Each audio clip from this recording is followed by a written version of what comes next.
yafqahu qawli. Amma ba'd. Qala Allah Ta'ala fi kitabihil karim wa huwa asdaqul qailin. Khatamallahu ala qulubihim wa ala sam'ihim wa ala absarihim ghishawatu wa lahum 'adzabun adzim. Wa qala nabiyyuna Muhammad sallallahu alaihi wasallam, innama bu'istu liutammima makarimal akhlaq. Alhamdulillah, puji serta syukur mutlak milik Allah Subhanahu wa taala. Patutlah kita bersyukur dengan mengucapkan alhamdulillah karena segala ucapan, segala tindakan, perilaku kalau tidak didahului dengan ucapan alhamdulillah, maka putus itu semua, tidak menjadi amal kebaikan. Jadi setiap apa saja diucapkan alhamdulillah, segala puji mutlak milik Allah Subhanahu wa taala.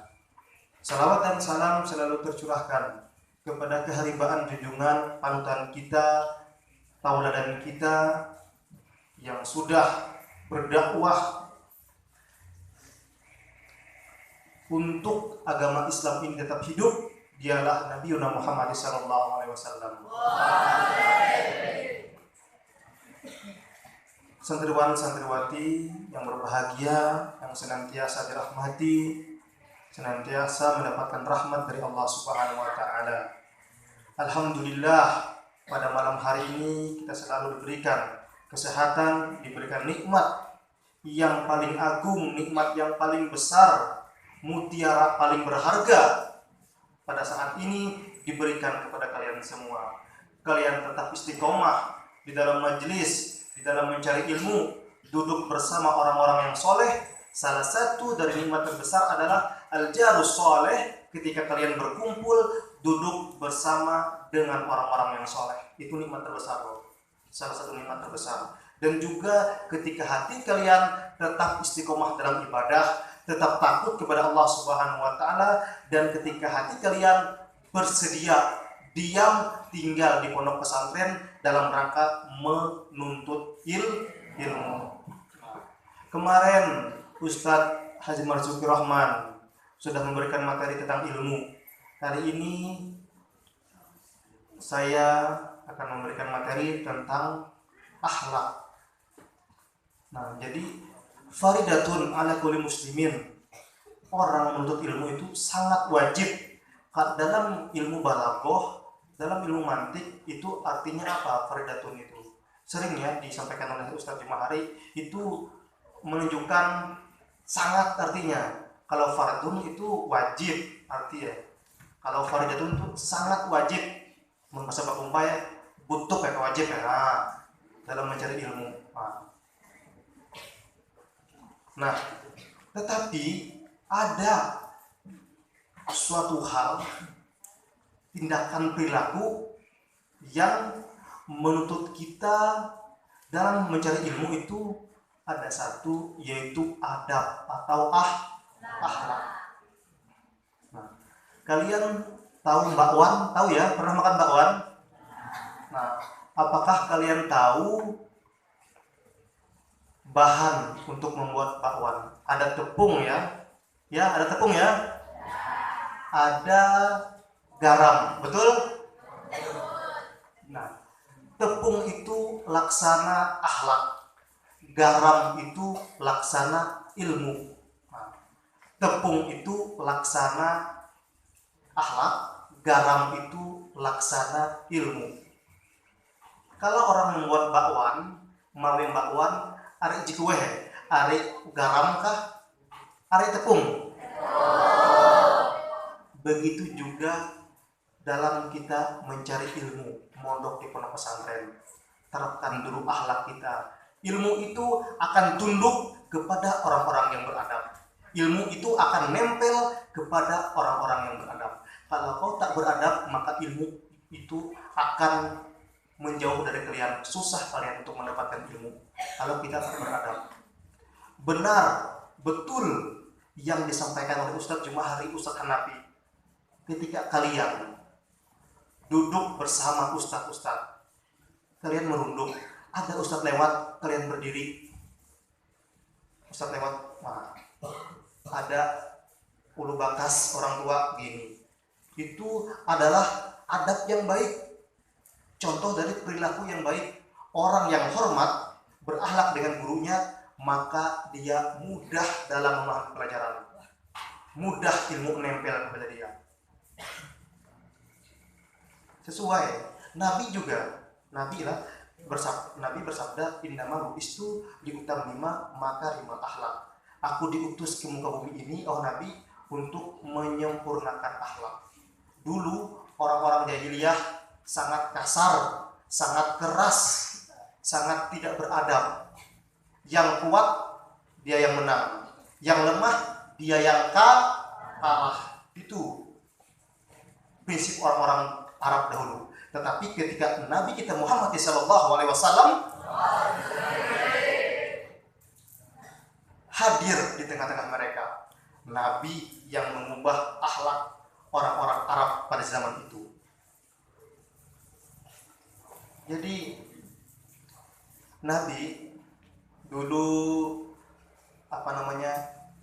ketika berdakwah itu, dia dalam berdakwah itu banyak sekali rintangan cobaannya, termasuk yang sangat memusuhi beliau pamannya sendiri, Abu Jahal, Abu Lahab.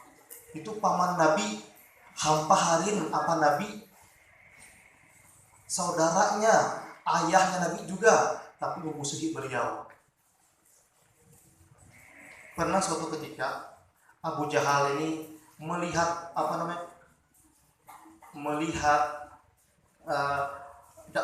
Nabi, dia marah sekali. Pokoknya Nabi itu harus imantu karek. Akan kukia, akan keponakan kukia. Karek Nabi itu mun tetap berdakwah mantu ku karek ya. Nah, jadi Nabi ini sangat dibenci dan dimusuhi oleh pamannya sendiri.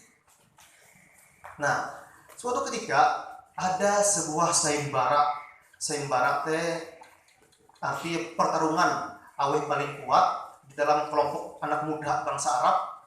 Dia mendapatkan hadiah. Banyak orang-orang Arab adu tanding pakelahi. Sayembara teh pakelahi arti awet yang paling unggul, dia yang paling bertahan di ring arenanya, dia yang mendapatkan hadiah. Ternyata ada seorang pemuda yang otot kawat tulang besi, tapi makan nasi bolok lagi ya. Dia nih kuat sekali, bernama Rukanah. Rukanah ini, dia pemuda Arab, semena-mena dengan uluh, sekahendak dan uluh. Nah, ini diambil kesempatan oleh Abu Jahal untuk meminta jasanya si Rukanah ini. Rukanah, kamu ini kan orang yang hebat, orang yang kuat. Maukah engkau saya suruh apa? Wahai Abu Jahal.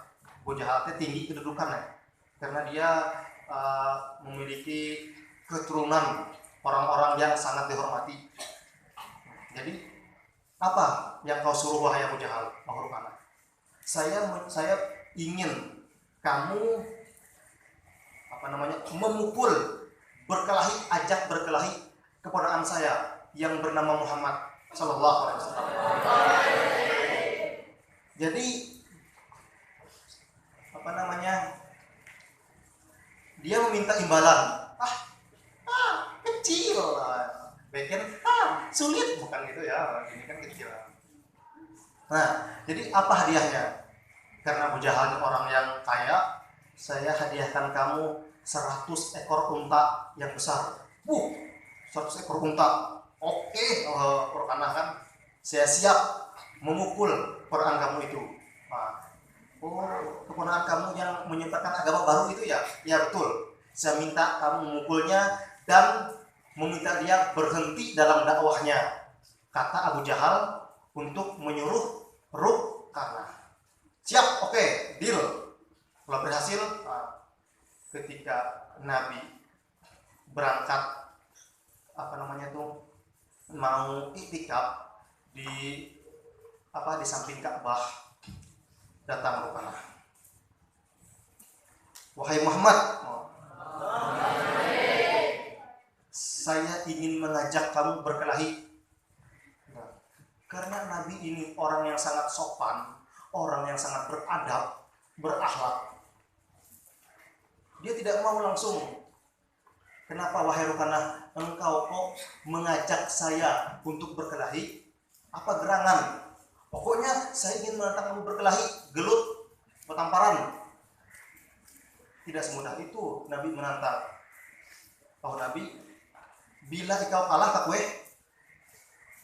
Nah, kalau saya kalah, karena saya akan ikut agama kamu wahai Muhammad.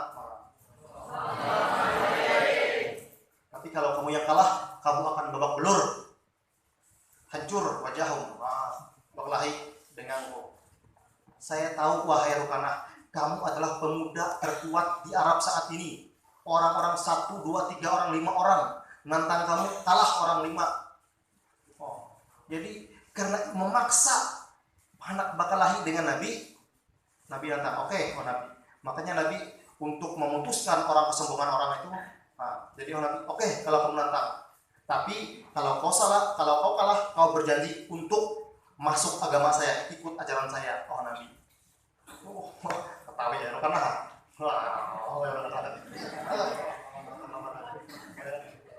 menunjuk anak apa? Nabi itu diberikan kekuatan 40 kekuatan orang dewasa.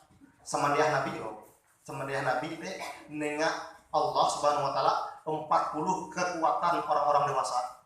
Jadi bila kau hendak tarik tambang dengan Nabi kebuat tapi kita 40 katanya hanya berimbang. Jadi Rukanah ini sama menantang orang 40 orang. Mungkinkah satu orang bisa melawan 40 orang? Nah, pas maju Rukanah, yang kan Nabi manting Nabi kan pulau batu. Kaki pitnya, yang kan wah, hampas Nabi, semakin Nabi. Sakit pinggang. Penasaran Rukanah, maju kedua kali ini. Yang kan Nabi mereka, manting Nabi benda. Maka gana lawan.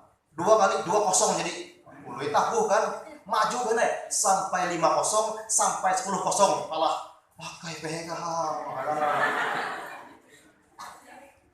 Jadi, Muhammad tuh. Ikau tuh bukan tidak umbak anu saimbara note na. Coba engkau umbak ikau aja menang aja dapat duit hadiah teh. Dia mau Abu Jahal teh katanya Abu Jahal teh ya kan mau nyumu aku melawan ikau tuh ternyata kuat lah. Nah, Rukanah Nabi kan ikau tuh mengakui kekuatan saya. Saya ini tidak tipe orang yang suka berkelahi Nabi. Saya ingin berdakwah mengajak dalam kebaikan Nabi kan. Kau sudah kalah maka kau harus menepati janjimu al-wa'du dainun Nabi. Janji itu adalah utang. Ternyata apa? Rukanah enggak mau. Amput lah ya, amput gue. Nabi. Jadi itu haram rapotnya tuh Nabi kan. Ya pun Nabi Muhammad ya Nabi kan Nabi. Ya pun kami ikau agama untuk agama Islam tuh asalkan ikau kawa manyuhu kawa bapander dengan pohon dikani tahu ikau menarik yang mangkat ya, maka kalau pohon itu bisa kau tarik ke sini karena maka saya siap masuk agama kami.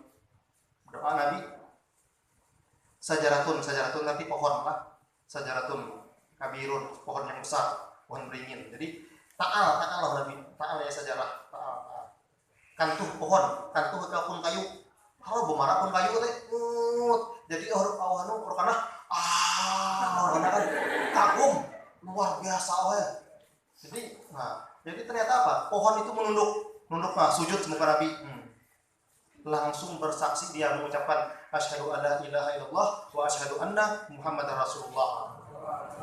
Aku bersaksi tidak Tuhan selain Allah dan Nabi Muhammad adalah utusan Allah. Mandam Rukanah. Sihir tuh Muhammad. Sihir mungkin atau sihir. Nyata Nabi tengah rambut. Jadi apa? Ternyata Rukanah terlena dalam kekufurannya. Dia tidak masuk agama Islam. Leket kabur Rukanah. Dan jadi itu kan Rukanah dapat hadiah dari Abu Jahal, udah sanggup melawan Nabi. Oh Nabi kan ya. Ternyata berkelahi ini, oh Nabi, berkelahi itu tidak bisa mengajak orang dalam kedamaian. Makanya itulah terakhir Nabi berkelahi, sindik Nabi berkelahi, kecuali perang lah. Kalau perang memang ada firman Allah, memang menyuruh Allah untuk berperang ada. Ini berkelahi orang yang bulat itu. Tuh, Nabi tidak mau. Makanya pada suatu ketika ada orang Arab juga, pemuda juga, yang dia sangat membenci Nabi, sangat mendolimi Nabi. Nabi berangkat ke Ka'bah untuk itikaf, dia lempar Nabi dengan tai unta. Ini unta. Wah, medakan Nabi unta. Wah, buat Nabi kan. Jadi Nabi ini orang mendolimi Nabi. Nabi medak, dilempar pakai batu, muncul Nabi segala macam. Tapi apa? Nabi apa? Tidak mau melawan lagi Nabi. Ya Allah, saya tahan aja ya Allah. Tapi ternyata malaikat Jibril ada di samping Nabi. Malaikat Jibril kan membisik Nabi. Kawan kah? Malaikat Jibril udah tahan. Ini kisah orang. Malaikat Jibril udah tahan. Jangan malaikat Jibril alaihissalam, dia tidak tahu kebenaran yang sesungguhnya. Kalau dia tahu, maka dia tidak akan seperti ini mendolimi saya. Tahu, Nabi berpandang dengan malaikat. Setiap hari begitu, sampai 2 tahun berturut-turut Nabi dengan keseharian Nabi dengan kezaliman orang itu, dilemparnya dengan batu, Nabi sujud ditaruhnya batu di sini Nabi. Luar biasa. Ternyata apa? Suatu ketika dia ternyata sakit. Nabi berangkat, tumben Nabi kan, dada uluh jimalun yaku indah Nabi. Hari kedua dada indah, tumben tuh dada indah. Jadi Nabi kangen sama orang ini. Hari ketiga dada lagi. Ternyata apa? Nabi bertanya dengan orang-orang sekitar, ya akhi, mana yang biasa melempar saya dengan batu dengan kotoran unta itu? Jangan dicari wahai Nabi. Dulu kan keluar. Jangan dicari. Dia sedang sakit di rumahnya. Biar pakai mati batu biye.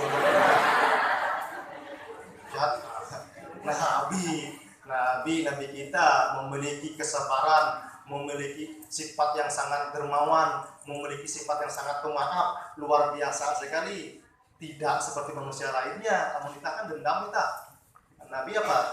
Rumahnya di mana? Wahai saudaraku, Nabi kan, rumahnya di ujung sana. Pokoknya belok kiri, belok ini, di hati kamu.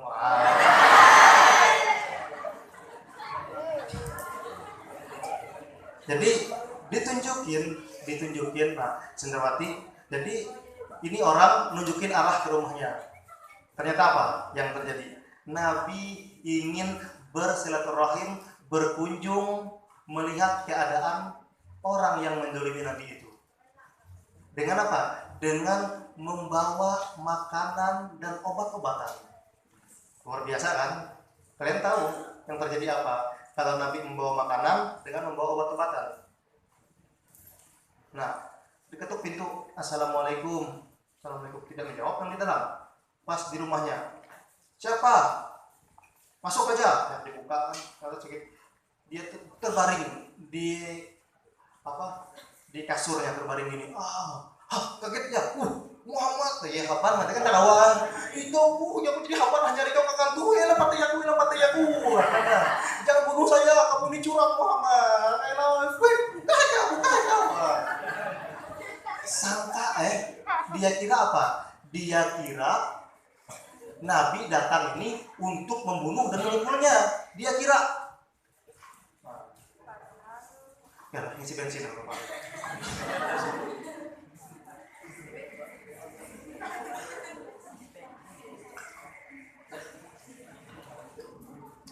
Dia kira apa?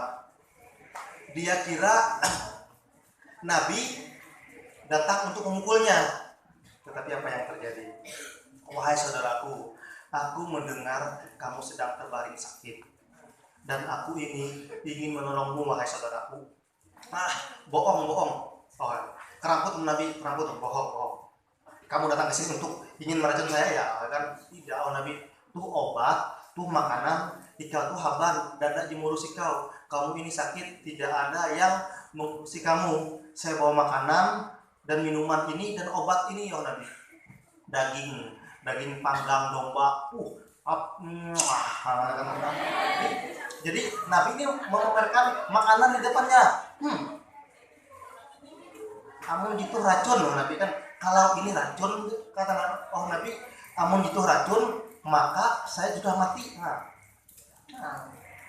Jelap ya. Dia lapar kan? Haban. Tuh obat herbal susu tuh Nabi. Kurma tuh. Amun itu racun mati jadi aku Nabi.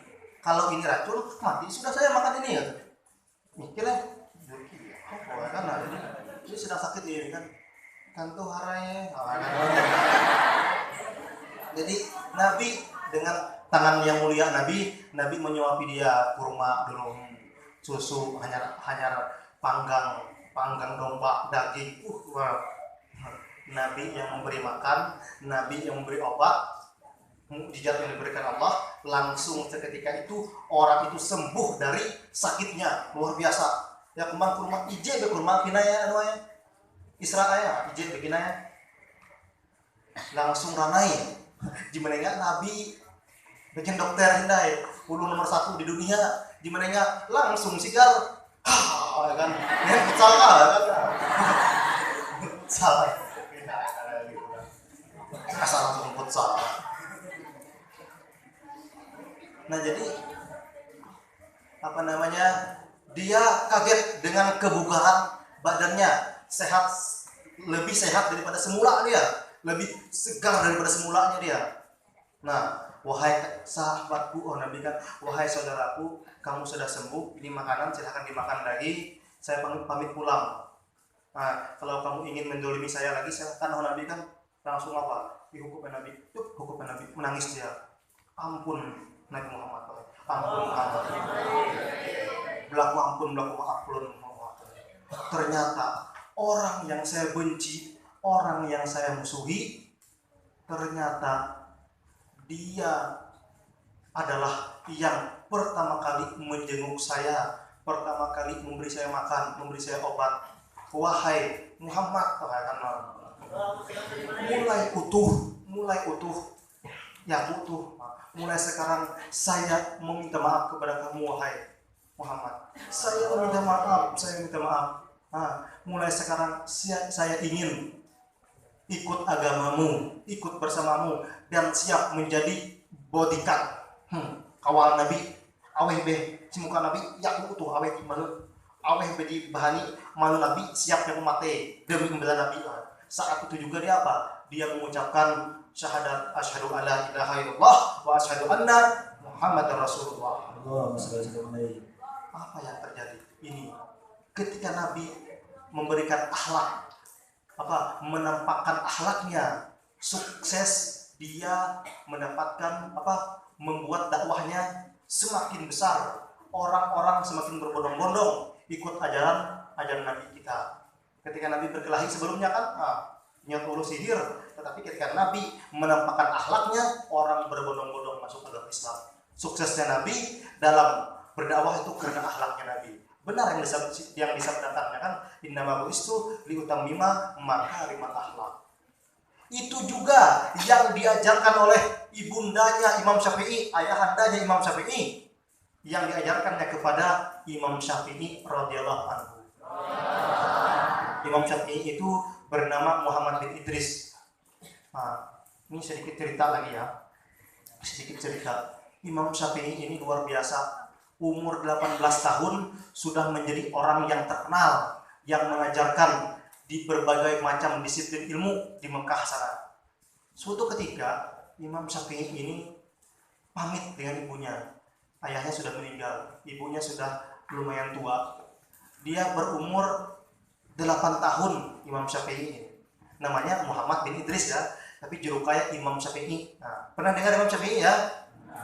terkenal kan Imam Syafi'i memiliki madhab yang dipakai madhabnya di seluruh dunia, yang paling besar dipakai orang di seluruh dunia. Jadi suatu ketika Imam Syafi'i ini ingin mondok pesantren di tempatnya Imam Malik. Nah, umur 8 tahun Imam Syafi'i ingin pamit dengan ibunya. 8 tahun loh. Kalian ada yang 10 ya, ada 12 kan? Jauh dari kota Baghdad ke Mekah, jauh dari Irak ke Mekah Arab Saudi.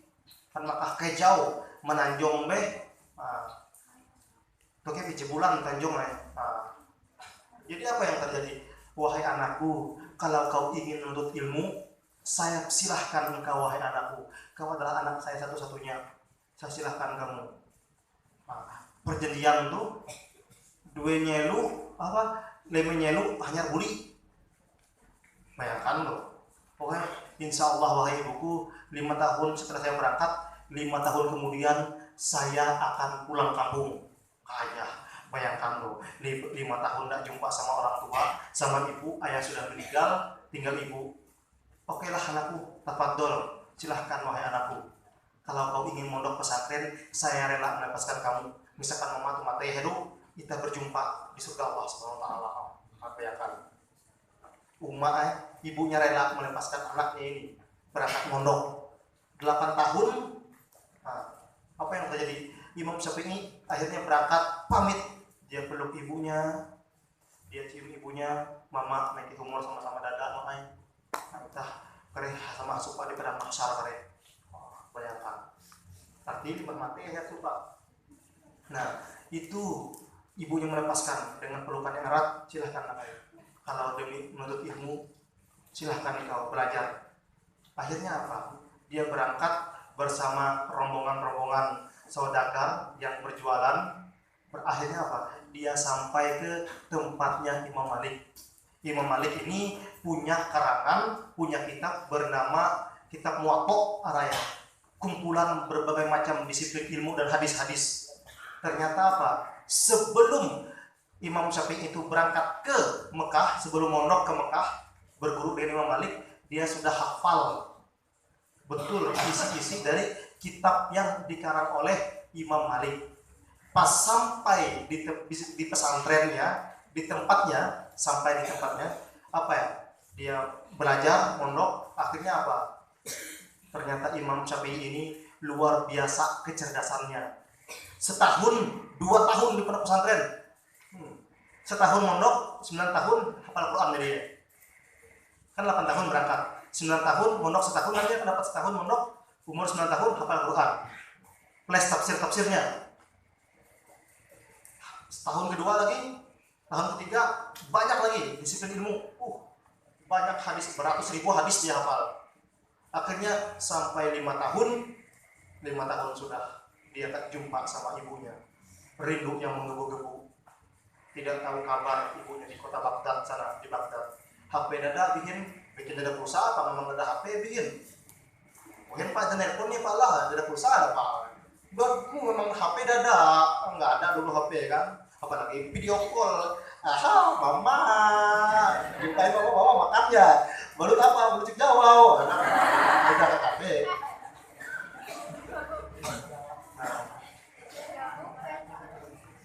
Cek Jawa bau petan. Ya, ada video call biar kate. Ada. Akhirnya apa? Pas 5 tahun sudah. Target 5 tahun sudah. Jadi umurnya itu saat itu 13 tahun. 13 tahun umur Imam Syafi'i. Jadi akhirnya apa? Dia pamit dengan gurunya, guru besar Imam Malik di Mekah sana. Wahai guruku, wahai murabbiku, wahai ustadku, wahai kiaiku, wahai imamku, saya ingin pamit, ingin pulang kampung ke Baghdad. Silahkan Imam Malik. Saya tidak memberikan kamu saya tidak melarang kamu pulang karena kamu sudah lama di sini, sudah mengajar itu mengajar adik-adik kelas. Nah itu. Jadi dipersilahkan. Akhirnya apa? Dengan hati yang sangat gembira. Bila di rumah tuh mama aku ihukupku, bila di rumah tuh mama aku ciumku, yang aku taruh. Jadi saya sudah rindu sama ibu nih. Saya sangat rindu sekali sama ibu. ingin makan bareng bersama, ingin makan apa, buka buka puasa bersama kayak gitu kan.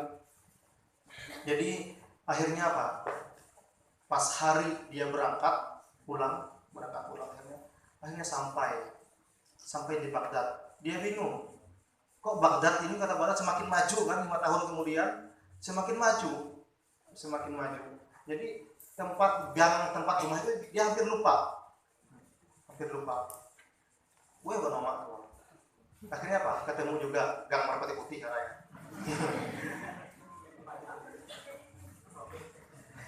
Jadi akhirnya apa? Dia ketuk pintu ibunya. Tok tok tok tok tok. Dia ketuk pintu. Assalamualaikum ya Umi. Assalamualaikum ya Umi. Assalamualaikum wahai ibuku. Assalamualaikum wahai ibuku. Ternyata apa? Sahutan di dalam, ini di luar rumah masih. Di dalam. Waalaikumsalam. Siapa di luar? Saya. Makan ulun menggunakan ana Muhammad bin Idris Asy-Syafi'i. Engkaukah putraku? Betul Bu, saya putramu. Buka pintu Bu, saya sudah rindu sama ibu. Langsung ibu bensek. Apa yang kau bawa wahai anakku? Menjawablah Imam Syafi'i. Saya Bu sudah membawa berbagai macam disiplin ilmu. Apa yang kau bawa wahai anakku? Saya sudah membawa berbagai macam jenis disiplin ilmu, tapi ada jenis ilmu faraid, ilmu nahwu, ilmu sorof, ilmu alat fikih, ilmu mantik, ilmu balaghah, ilmu sastra bahasa Arab, banyak, ilmu fisika, ramean di ruang otak Imam Syafi'i. Kalau kau masih membawa ilmu, kata ibunya, silahkan kau pulang lagi ke pondokmu. Aku belum berkenan menerima engkau wahai putraku. Kaget dia. Percuma pulang kampung kalau tak jumpa sama ibu, ya kan? Jadi menangislah Imam Syafi'i, Imam Syafi'i. Aduh, sudah rindu berat kayak gini. Rindu. Ternyata ibuku kok seperti ini katanya. Aku tidak mau jumpa sama kamu wahai anakku, Imam Syafi'i. Kalau kau masih membawa disiplin ilmu. Bingung. Kalau kau ingin menjadi anak yang berbakti, silahkan lagi kau berangkat ke pondok pesantrenmu. Berangkat naik boleh naik kau. Sedih Imam Syafi'i, menangis Imam Syafi'i. Keluarlah air mata Imam Syafi'i. Bayangkan 5 tahun tak jumpa sama orang tua, ternyata orang tua tidak menerima dia. Nangis Imam Syafi'i. Umur 13 tahun itu. Umur 13 tahun nangis Imam Syafi'i. Padahal pintarnya Imam Syafi'i. Nangis Imam Syafi'i. Akhirnya apa? Kata ibunya, kalau kau ingin menjadi anak berbakti, silahkan kau pulang lagi, berangkat lagi ke pesantrenmu. Saya masih belum bisa menerima engkau wahai putraku. Nangis Imam Syafi'i, dia berseru-seru dia nangis. Sedih dia, mengeluarkan air mata yang sangat mendalam, sedih yang sangat mendalam. Bayangkan kalau kita tak jumpa sama orang tua selama 5 tahun, akhirnya apa? Dengan berat hati Imam Syafi'i belum jumpa sama ibunya, cuma masih mendengar suara ibunya. Akhirnya apa? Dia berangkat lagi ke pondok pesantrennya, berangkat lagi ke Mekah, ke tempatnya Imam Maliki. Bercerita dia sama gurunya, wahai guruku, ketika saya pulang kampung, saya tak jumpa sama ibuku. Kenapa Imam Malik? Ibuku masih belum menerima saya sebagai anaknya, belum menerima untuk berjumpa. Bagaimana saya tidak sedih kalau Imam Syafi'i kan? Tenang Imam Malik, kau tetap mondok di sini 2,5 tahun lagi, baru kau pulang kampung. Akhirnya apa? Tak terasa waktu kian berlalu. Akhirnya 2,5 tahun dia di pondok pesantren. Nah, setelah 2,5 tahun akhirnya apa? Dia pamit pulang lagi untuk bertemu dengan ibu tercintanya. Jadi ketika itu Imam Malik berpesan, wahai Syafi'i, kamu ketika kamu pulang, kalau ibumu bertanya lagi apa yang kau bawa, saya membawa ilmu, saya membawa akhlak. Jadi dengan hati yang gembira bercampur sedih, bercampur rindu yang sangat menggebu-gebu, tak jumpa dengan ibu selama 7 tahun setengah. Akhirnya apa? Dia pulang lagi. Ketuk lagi pintu. Tok, tok, tok, tok, tok. Sampai di depan pintu ibunya, dia mengucapkan salam, Assalamualaikum. Waalaikumsalam. Ibunya menjawab, ya Umi, tolong buka pintunya. Saya sudah rindu bersamamu, wahai ibuku. Saya ingin jumpa, saya ingin memeluk tubuhmu, wahai ibuku. Lalu ibunya bertanya lagi, wahai anakku ya Syafi'i, apa yang kau bawa ketika kau sudah lama di pondok pesantren? Saya sudah membawa ilmu dan membawa akhlak. Mendengar ucapan itu, jawaban itu, ibunya ternyata tetap tidak menerima Imam Syafi'i. Wahai anakku, kalau kau masih membawa ilmu, membawa akhlak, silahkan lagi kau pulang lagi, berangkat lagi ke pondok pesantrenmu. Sedih lagi Imam Syafi'i dengan hatinya sangat kalau mendengar cerita inilah menangislah Imam Syafi'i. Keluarlah air mata Imam Syafi'i. Bayangkan tak jumpa sama orang tua 7 tahun setengah yang sudah berada di depan pintu, tetapi pintu itu tidak dibuka oleh ibunya. Kalau kau ingin menjadi anak yang berbakti, wahai anakku, silahkan kau pulang lagi, berangkat lagi di pondok pesantren. Tidak menerima ibunya. Akhirnya dengan hati Imam Syafi'i berangkat lagi ke pondok pesantrennya. Tadi umur beliau ketika 5 tahun kemudian 13 tambah 2 tahun setengah 15 tahun setengah dia. Akhirnya apa? Berangkat lagi dia ke pondok pesantrennya di awal. Akhirnya apa? Dia di situ mengaji dan belajar dan mengajar. Di usia 15 tahun setengah itu Imam Syafi'i sudah belajar dan mengajar. Tak terasa waktu kian berlalu, akhirnya 2 tahun setengah lagi.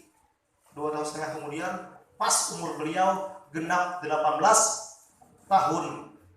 Akhirnya apa? 18 tahun itu dia sudah terkenal balai, terkenal Imam Syafi'i. Orang-orang, Muhammad bin Idris itu luar biasa pentaranya, hafal kitab-kitab itu. Jadi anak murid dia berumur 18 tahun. Muridnya umur 30-40 tahun yang mengaji sama dia, menjelaskan kitab-kitab. Jadi Imam Malik itu mengakui ini santrinya yang paling cerdas, bahkan kecerdasannya melebihi dia katanya Imam Malik. Akhirnya walaupun mengajar yang banyak jamaahnya, dia kepikiran juga dengan orang tuanya di sana. Kepikiran dengan ibunya yang berada di kota Baghdad. Akhirnya apa? Dia pulang lagi, pamit lagi dengan gurunya, Imam Malik. Wahai guruku, saya sudah rindu sekali dengan orang tuaku, ingin jumpa. Genap sudah 8 tahun, genap sudah 10 tahun tak jumpa sama orang tua. 5 tahun tambah 2 tahun setengah, tambah lagi 2 tahun setengah, genap 10 tahun tak jumpa sama orang tua. Akhirnya apa? Dipersilahkan lagi oleh Imam Malik. Imam Syafi'i pulang, silahkan wahai anakku, kau pulang. Tapi kalau ibumu berkata dan bertanya, apa yang kau bawa? Maka kau jawab, saya membawa akhlak dan membawa ilmu. Dahulukan dulu akhlak, baru kau menyebut ilmu. Membawa akhlak dan membawa ilmu. Jadi Imam Syafi'i sebelum berangkat itu dia sudah mengerjakan sholat tahajud 41 malam berturut-turut. Bayangkan, berdoa dengan Allah, mudah-mudahan jumpa dengan orang tuanya dan ibunya. Dengan singkat cerita, dengan hati yang menggebu-gebu menahan rindu, akhirnya dia pulang. Di tengah perjalanan, dia apa? Di tengah perjalanan ini, orang kenal sama dia. Oh, Imam Syafi'i lah, melakukan tangan gitu. Nah kayak gitulah. Kalau dia pulang, mampir di tiap kampung. Nyuhuduh mengisi pengajian hello. Tempulu ada itu lah, tempulu ada Imam Syafi'i mengisi pengajian hello itu. Akhirnya apa? Lambat dia sampai ke tempat ibunya di Baghdad. Akhirnya singkat cerita Sampailah dia di tempat ibunya. Ketika mengetuk pintu, tok tok tok tok. Ya Ummi, Assalamualaikum ya Ummi. 3 kali sudah mengetuk pintu, akhirnya ibunya menjawab, Waalaikumsalam. Siapa di luar? Ana Asyafi'i Muhammad bin Idris. Saya anakmu, wahai ibuku.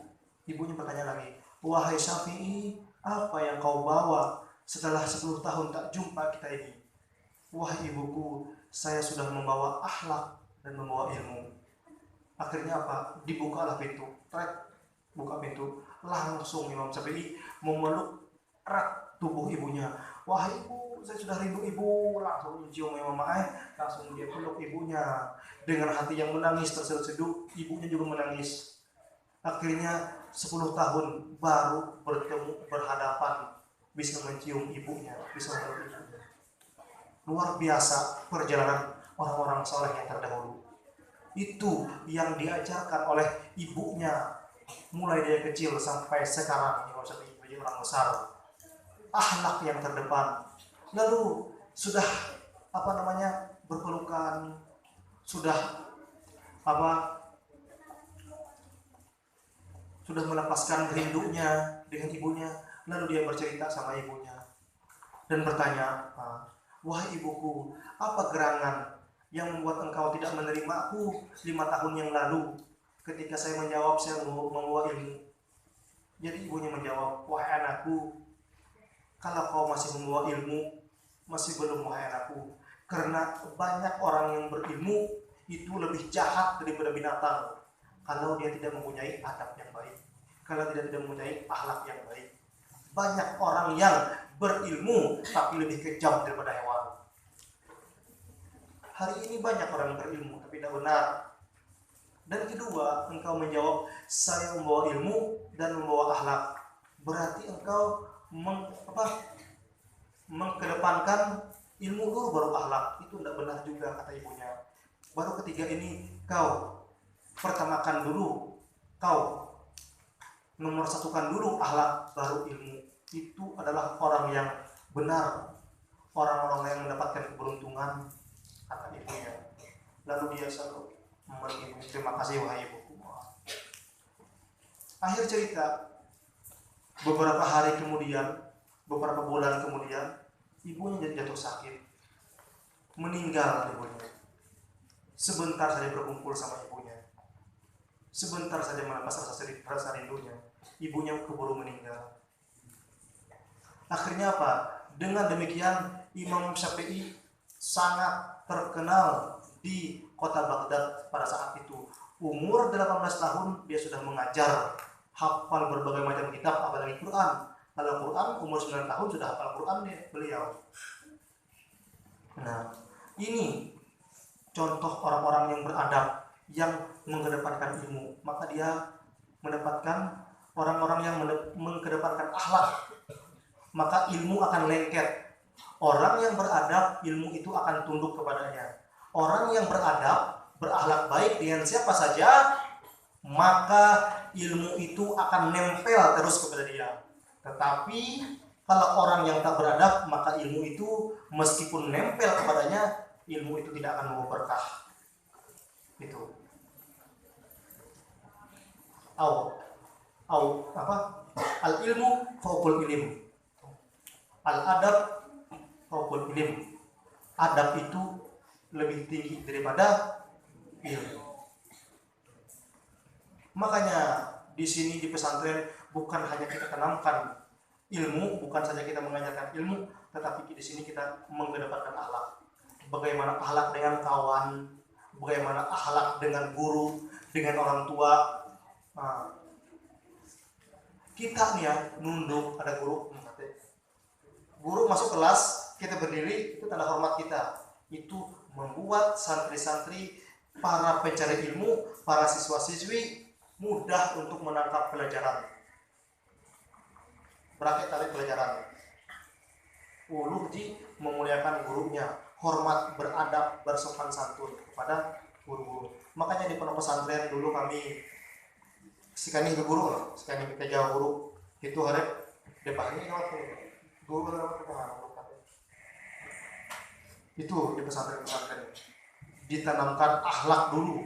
Memang akhlak ini banyak sekarang orang pintar tapi tak berakhlak, luput kan, nol di mata Allah Subhanahu wa taala. Hari ini banyak orang-orang pintar tapi beradabnya dengan orang tua bertutur kata yang tidak sopan. Makanya di pondok pesantren kalian dilarang keras berkata-kata jorok, berkata-kata yang tidak benar. Yang dari kampung-kampung jangan bawa bahasa yang tidak baik. Menyut bungun elak, menyut tambuk elak ya, apalagi emak ketambukan, emak ketambukan, emak kebungun. Di sini ini apa bahasa Inggris ini? Bahasa kita, bahasa Indonesia. Tekuk ya, apa? Nih. Di sini ini ada namanya malaikat Hanan. Malaikat Hanan ini merekam dan mengulang-ulang apa yang kau ucapkan. Bila kamu menyebutkan ini bodoh, maka kau akan didoakan bodoh oleh malaikat di sini. Kalau kau ucapkan tidak baik, maka kau didoakan tidak baik dari sini. Itu bahayanya. Paham santriwan lah? Jadi kita di sini di pondok pesantren memang diajarkan bagaimana tata cara kita berjalan di depan orang tua, berjalan di depan guru, bagaimana adab kita. Tidak nampu ustaz ya malah. Mbak nggak pakai. Sorry. Dan juga di pondok pesantren orang yang taat dengan peraturan itu contoh orang yang beradab. Orang yang taat peraturan contoh orang yang beradab. Orang yang tidak beradab, orang yang tidak taat peraturan. Maka semua ini, semua apa saja tentu ada aturannya. Jadi ustaz ada aturannya. Satu ganjil ustaz kena bergamis, pasang piah rata. Assalamualaikum warahmatullahi wabarakatuh. Jadi tukang sate kata. Sate. Masa kata ustaz Assalamualaikum warahmatullahi wabarakatuh. Kita mungkin kan tukang pasang piah rata. Pilih ke katuna badung ya, balak anam. Gantung itu. Punya ada aturannya.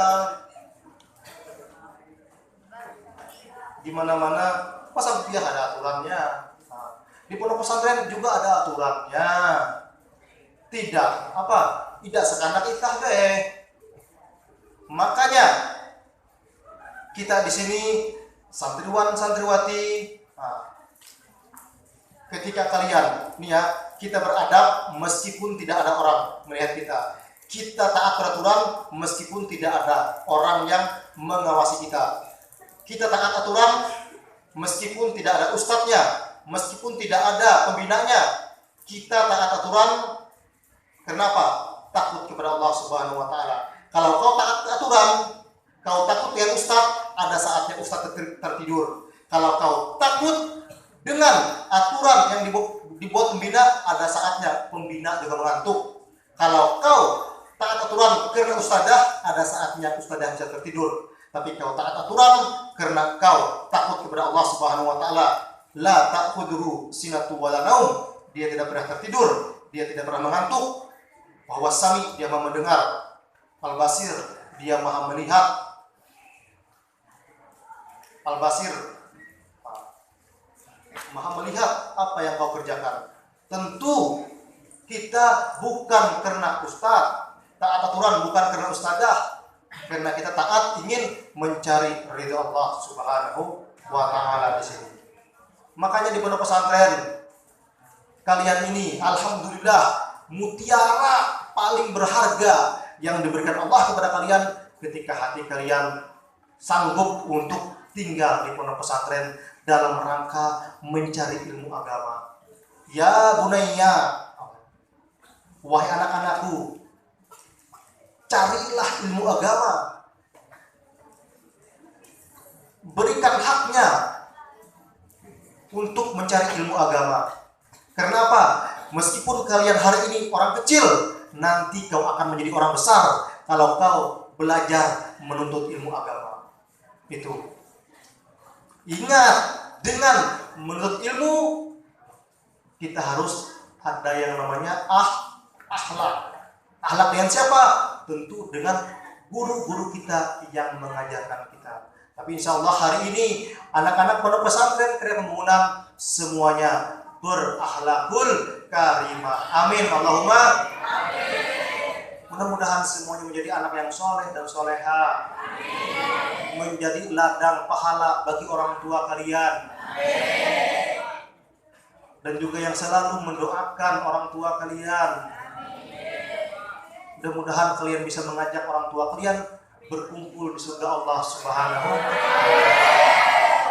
Mungkin ini dulu yang dapat disampaikan. Silahkan nanti ada sesi tanya jawab. Silahkan ya. Ada yang bertanya tentang akhlak, silahkan. Bertanya tentang apa saja, kami persilahkan.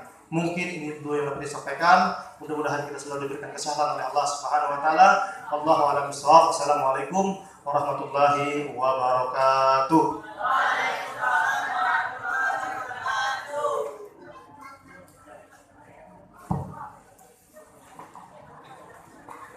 Baik, terima kasih kepada Ustadz Ari Rapsanjani yang telah menyampaikan cerita berupa motivasi atau pencerahan kepada kita semua. Baik, dari cerita yang disampaikan oleh Ustadz Ari Rapsanjani semoga bisa diambil hikmahnya, bisa diamalkan oleh kita dan bisa diambilkan contoh atau menjadi pedoman dan juga bisa dipraktekkan di kehidupan kita sehari-hari. Baik, langsung saja kita memasuki acara yang ketiga, yaitu sesi tanya jawab, yang mana santri diberi kesempatan untuk memberi pertanyaan kepada Ustadz Ari Rapsanjani. Bagi santri yang ingin bertanya, silakan acungkan tangan. Santri lama atau santri baru?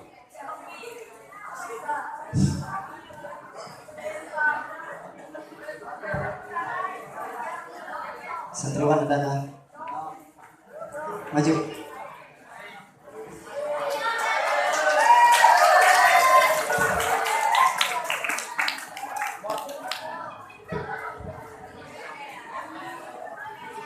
Bismillahirrahmanirrahim. Assalamualaikum warahmatullahi wabarakatuh. Perkenalkan, nama ulun Ahmad Maulana Al-Pami, bisa dipanggil Ahmad atau Pami. Asal sekolah SDN Jukin Sopan 2. Pak, ulun hendak bertanya, mengapa Abu Jahal memusuhi keponakannya sendiri?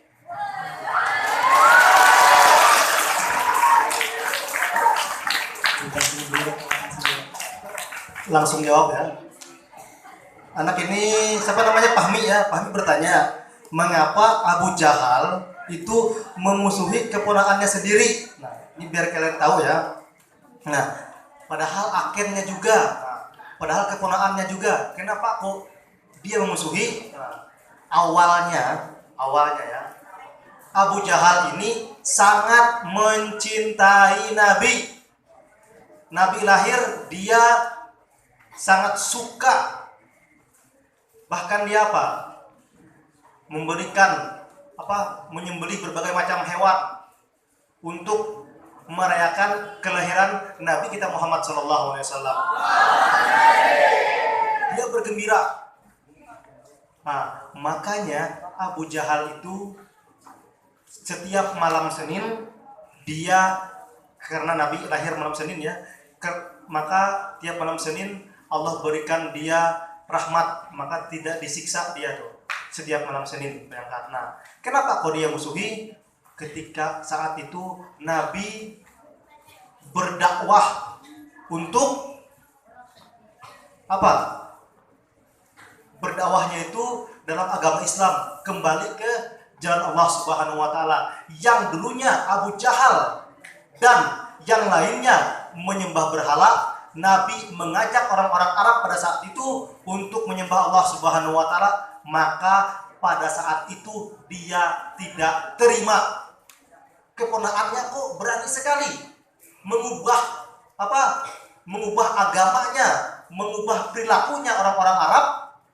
Pada saat itu dengan ajaran yang dibawanya, padahal dia masih muda. Kenapa demikian? Nah, itu yang membuat Abu Jahal tak terima dengan keponakannya. Awalnya dia sangat mencintai dan menyukai Nabi. Nabi itu sejak kecil sampai dewasa, sampai mendapatkan wahyu, Nabi itu dicintai oleh Abu Jahal. Ketika Nabi berdakwah, itu yang membuat Abu Jahal tak terima, mengubah perilaku, mengubah agama Abu Jahal sebelumnya. Itu yang membuat Abu Jahal benci dan musuhi Nabi. Paham ya? Nah, gitu mawen. Amun Nabi tidak berdakwah, tidak menyebarkan agama Allah, maka dia tidak akan memusuhi Nabi. Makanya dulu mereka itu ingin memberikan hadiah kepada Nabi. Wahai Muhammad, kamu hentikan dakwah kamu ini, maka kami akan memberikan kamu hadiah, memberikan kamu budak banyak, emas permata intan, berlian, uang segala macam, unta, pokoknya apa binatang-binatang ternak kami akan memberikan kepada kamu, asalkan kamu berhenti berdakwah. Lah, oh Nabi, saya ini mengajak kalian dalam kebenaran, mengajak kalian kembali kepada Allah Subhanahu wa taala. Itu yang membuat mereka membenci Nabi. Ya, silahkan ada yang lain. Ya. Ya, MC-nya bertanya, silakan. Nenek. Pertanyaan Pak, belum suah baca mendengar ceramah salah satu dari paman Nabi, belum lupa jawab soalnya Pak, apakah Abu Lahab atau Abu Jahal? Kan bukannya itu memusuhi Nabi Pak, cuman dalam ceramah itu ada salah satu dari bukannya itu siksa dalam neraka, cuman kayak ada liburnya sehari itu Pak. Betul. Makanya itu Abu Jahal, Abu Thalib, nah dan juga Abu Lahab, itu mereka itu mendapatkan keringanan, mendapatkan rahmat, tidak disiksa setiap malam Senin. Bayangkan mereka itu orang-orang yang tak beriman, tetapi karena mereka pernah cinta, suka dengan kelahirannya Nabi, maka mereka dapat dispensasi setiap malam Senin. Betul itu ceramah itu. Itu ada di dalam kitab Nasalah Nurul Yakin, kitab Nurul Yakin sejarah. Betul. Ya, ada yang lagi? Santriwan atau santriwati ada kan? Santriwati silakan. Santriwan yang lama udah. Saya ini ustadz yang suka ditanyai bensek dengan suka aku, bila lu bensek suka, asalkan memang saya bisa menjawabnya. Kalau saya tidak bisa jawab, maka saya gumberuah, maka saya tak mau menjawab asal-asalan. Pak lu bensek Pak ya tuh. Oh udah tahu mati gumberu. Karena aku mengilau ya. Jadi kalau dia bertanya saya bisa menjawabnya, saya jawab. Kenapa? As-su'al nisful ilim, bertanya itu adalah separuhnya ilmu. As-su'al nisful ilim, bertanya adalah separuhnya ilmu. Silakan. Assalamualaikum warahmatullahi wabarakatuh.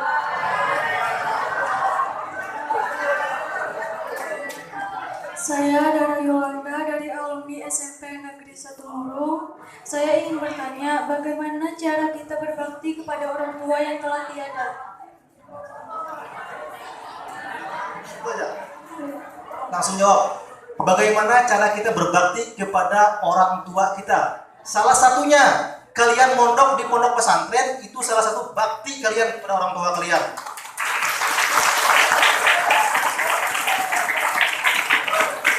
Hadis Nabi, idza matal insan, kalau manusia itu mati, maka putuslah amalnya illa min salasin, kecuali 3 perkara. Salah satu dari 3 perkara itu adalah awaladun solihun yat'ulahu, anak yang soleh yang selalu mendoakan kedua orang tuanya.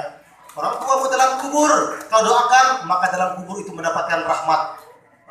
Orang tuamu dalam kubur, tetap dia mendapatkan transfer pahala. dapat pahala terus. Nah, are pahala pas di padang yaumul mizan nanti dihitung amal baik amal jelek, maka orang tuamu mendapatkan berat timbangan baiknya, maka orang tuamu akan masuk surga. Gitu. Apalagi cara berbakti kepada orang tua yang sudah meninggal, selalu mendoakannya, mengirimkan bacaan-bacaan apa saja. Kau sholat duha di sini, kau doakan orang tuamu mendapatkan rahmat. Itu salah satu dari bentuk baktimu kepada orang tuamu. Nah, kalau kebalikannya, kalau durhaka kepada orang tua, ketika engkau membuka aurat di depan halayak, di depan umum, kau buka auratmu, maka itu menjadi tangisan orang tuamu di dalam kubur sana. Itu ya. Ya silakan. Pak, ini bebas, ada berbatas. Ada berbatas, bebas.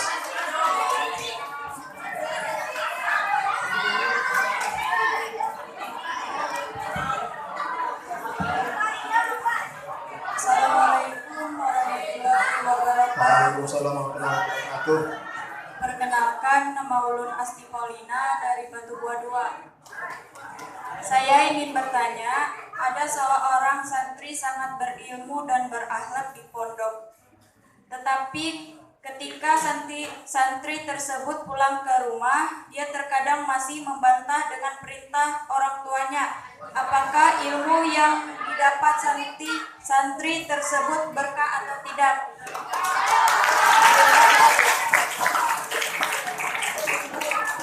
Orang ini ketika nyantri, ketika di pondok pesantren, dia berilmu dan beradab ya. Ketika pulang tidak beradab kayak gitu ibaratnya. Berarti dia hanya berpura-pura saja beradab, sebenarnya dia tidak beradab.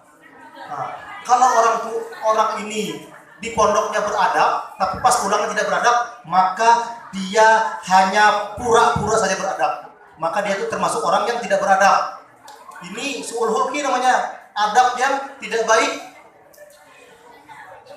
Maka ilmunya tidak berkah. Salah satu dari ilmu itu tidak berkah, itu adab yang tidak baik dengan orang tua.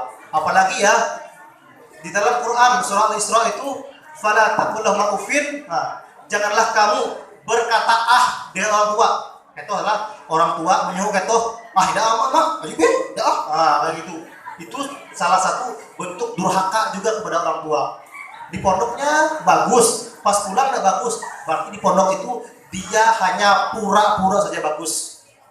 Tuh, jangan dituruti itu adab yang tidak baik. Kalau di pondok baik, kau harus pulang baik juga. Kayak gitu. Kalau di pondok baik, di rumah tidak baik, berarti kamu selama di pondok pura-pura baik saja. Oke ya? Yang itu. Aneh, silakan. Santriwan. Gantian, laki-laki, perempuan kayak gitu ya.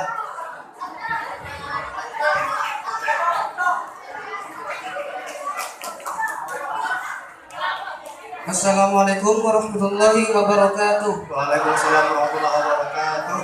Perkenalkan, nama Ulun Dimas Adi Saputra, bisa dipanggil Dimas. Alamat Desa Marabomban. Ulun hendak bertanya, Pak, bagaimana adab kita terhadap seorang teman? Sekian, Assalamualaikum warahmatullahi wabarakatuh. Bagaimana adab kita dengan seorang teman? Berarti dengan kawan yang seumuran ya. Nah, kalau kita berteman itu intinya salah satu beradab dengan kawan itu jangan menghina kawan, jangan mengolok-olok kawan, jangan membentak kawan. Berkawanlah, itu kawal lah, duduk misi lah biasa deh. Nah, mengkawal, kamu usah kan nunduk karena pati sih. Nah, mengkawal deh misi lah. Nah, elah jadi itu kalau perilakunya kita dengan kawan, berkawan yang baik. Kalau kita berakhlak yang baik itu misalkan dapat kiriman makanan yang orang tua. Nah, tuh naklah ada mie, ada sosis, ada sonai, ada makanan ringan. Ciri kita berakhlak jangan tuh kawal tuh malang. Kawan ini melihat langsung aja semua lemari, itu tidak baik, itu ada tidak baik. Nah, waktu ada kiriman lain, hendak lawa. Nah, itu salah satu bentuk akhlak yang baik kepada kawan. Elak inisiat penginan. Oke? Nah, jangan menghina, jangan membentak kawan, elak menghuluk kawan. Kawan bu, arahnya misalkan, arahnya pahami. Nah, elak ini hau jalan raya. Arah teh pahami walah, nah buntat walah. Nah, adalah elak, ada yang tidak baik. Oke ya, elak menghuluk kawan, jangan membentak kawan.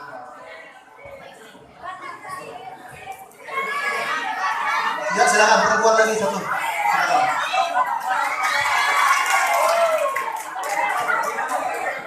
Maju. Kalau di situ nggak dengar saya.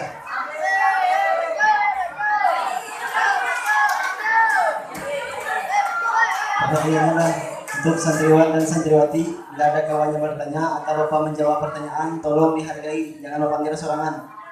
Tolong diam mendengarin jawabannya. Tes.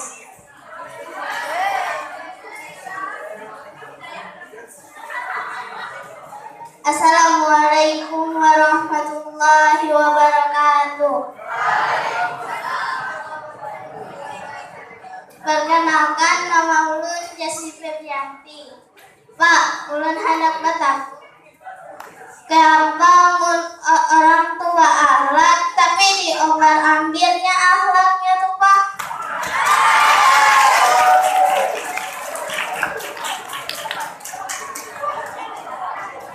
Apa tuh orang yang berakhlak, kamu ulangi pertanyaan itu. Orang itu berakhlak Pak, cuman tadi pamerannya akhlak itu baik. Kayak di tempat-tempat yang orang. Bagus. Nah, kalau mempamerkan akhlak itu bagus. Memang akhlak itu harus dipamerkan, ditampakkan.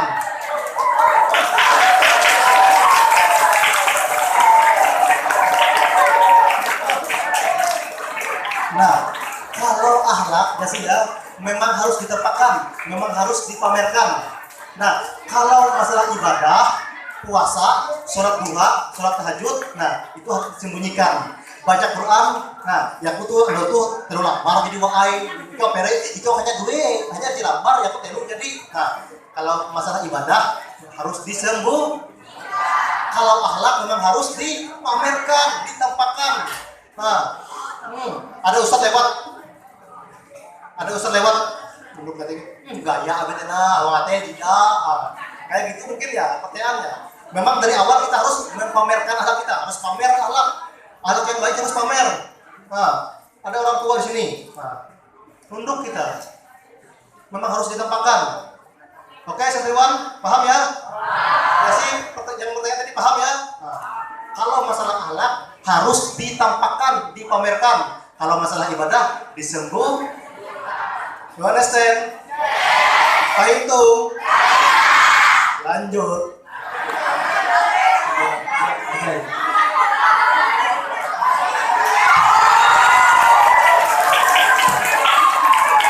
Ajay ini bertanya, jadi idola santriwati.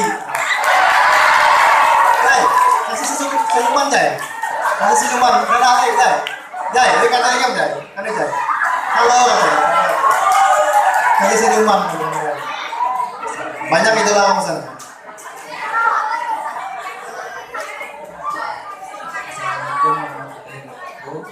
Yang keras Jay, yang keras. Waalaikumsalam.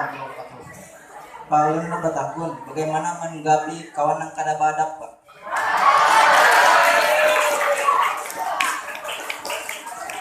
Bagaimana menanggapi atau merespon kawan yang tidak beradab? Enak imbalas. Kawan ada beradab,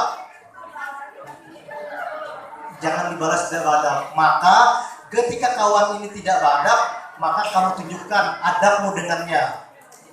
Nah, biar dia melihat bagaimana adab yang baik.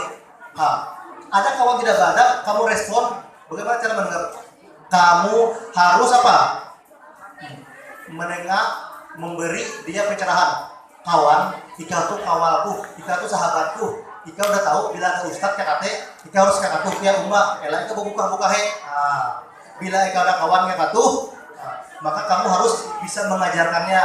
Jangan dibalas dia punya akhlak, jangan dibalas dia punya akhlak. Ada kawan kayak gini, dia ingin darah badak dia narep, oh dia ingin pandai ingin kayak kate dia narep, oh jika mana jika gitu, maka kata jangan dibalas kayak gitu ya. Maka bertutur katalah kamu dengan dia yang sopan, yang lembut, biar hatinya apa? Biar dia bisa berubah. Nah, begitu. Oke, lanjut.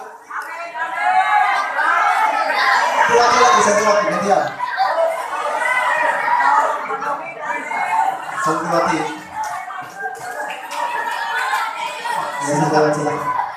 Santriwati, santriwan. Yang. Oke.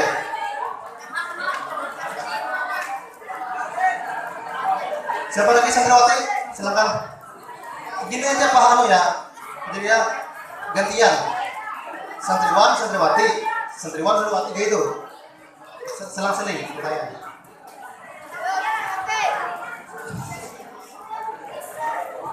Ya, silakan santriwati lah.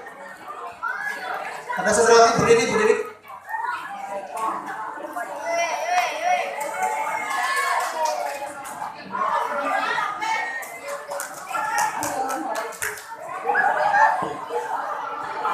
Silakan duduk aja duduk.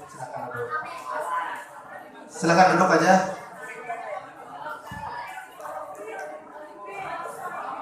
Ya silakan santriwati. Siapa tadi itu? Duduk kalau duduk silakan duduk.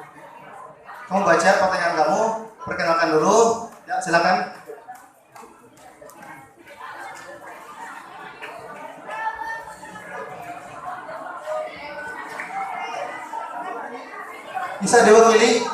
Bisa diwakili. Assalamualaikum warahmatullahi wabarakatuh. Perkenalkan, nama saya Dada Agustin, alumni dari MTSN 1 Murumraya.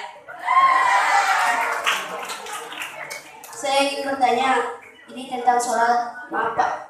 Ya silakan Pak. Kan sujud terakhir itu doanya sangat mustajab. Saya ingin mendoakan untuk orang tua pakai bahasa Arab, contohnya Rabbi ghafirli wali walidayya warhamhuma kama rabbayani shaghira. Apakah itu saya bacakan lewat lisan atau pakai hati? Pakai hati saja. Kalau mendoakan pakai hati, Allah itu kan bahwa Sami, dia Maha mendengar. Allah di sujud terakhir kita hanya membaca apa? Bacaan sujud terakhir apa? Bacaan sujud apa? Bacaan sujud? Nah, itu 3 kali ya. Ada kalau terakhir ada yang menyebutkan sampai 5 kali, ada yang menyebutkan sampai 7 kali. Nah, setelah itu kalau imam agak panjang, silakan kalian berdoa dalam hati, ya Allah, mudah-mudahan belum dibentah si pondok pesantren. Tapi dia tahu pandai bahasa Indonesia. Kalau dia berpandai bahasa Indonesia, maka batallah sholatnya. Karena kalau berbicara bahasa Indonesia dalam sholat itu batal sholat. Maka dalam hati saja, berdoa dalam hati saja di sujud terakhir itu ya. Kalau kata panjang. Oke, jadi kalau bahasa Indonesia lembut suara bersuara kesujudlah. Nah. Sujud, ya Allah, hai Tuhan. Untuk ya Allah anak belaku anu ya Allah. Mudah udah libur tuh HP buka ya Allah. Jadi kenyaringan mah. Kalau mau ngate, berdoa ngate kalau mau ngate. Nah, mun bahasa bakumpai ya Allah, nahan tabungan teh cukup di HP kali lagi. Nah, tahu ucap teh batal salat. Nah, dalam hati saja. Oke, lanjut. Santriwan. Waktu 15 menit lagi ya, kita mau sampai habis.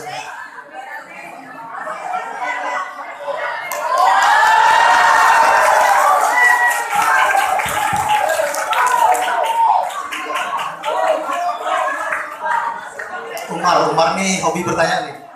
Assalamualaikum warahmatullahi wabarakatuh. Bu, ulun ingin bertanya Pak, apa duluan telur sama ayam?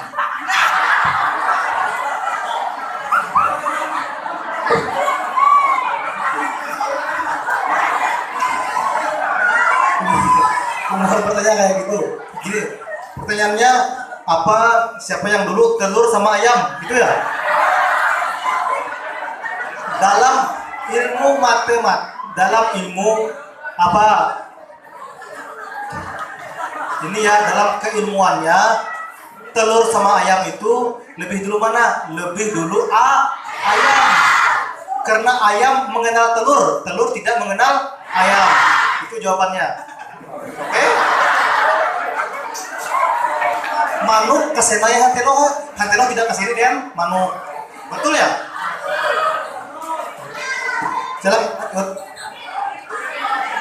Silakan. Assalamualaikum warahmatullahi wabarakatuh. Perkenalkan, nama saya Husnul Amelia. Saya ingin bertanya, bagaimana cara menghindari prasangka buruk pada orang lain?